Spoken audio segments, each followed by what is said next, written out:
सर्वात मोठी बातमी खासदार संजय राऊत यांनी घणाघाती भाषण केले। संजय राऊत यांनी आपल्या भाषणात ओमराजे निंबाळकर का पळून गेले याचे कारणच भर सभेत सांगितले। संजय राऊत यांनी धाराशिव येथे घणाघाती भाषण केले। ते म्हणाले की भाषणात हा सोनगाड्या प्रत्येक भाषणात म्हणायचा, मी 2006 साली साधा ग्रामपंचायत सदस्य नव्हतो।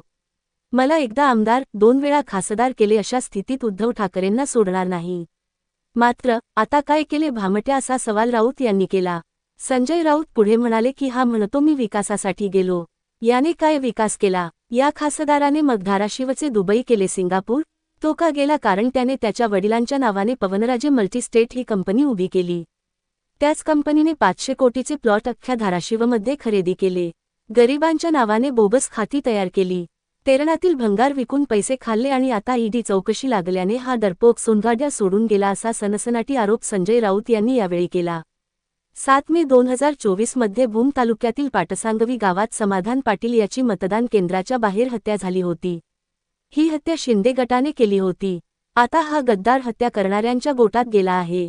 शिवसेनेसाठी बलिदान करणाऱ्या गद्दारी करताना याने समाधान पाटील यांना विचारले होते का? त्यांची परवानगी घेतली होती का?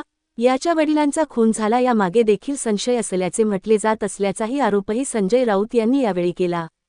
उमरगा येथील शिवसैनिकांनी पत्र लिहून सांगितले होते की आमच्या किडन्या विकतो आणि पैसे देतो, परंतु तुम्ही शिवसेनेशी गद्दारी करू नका।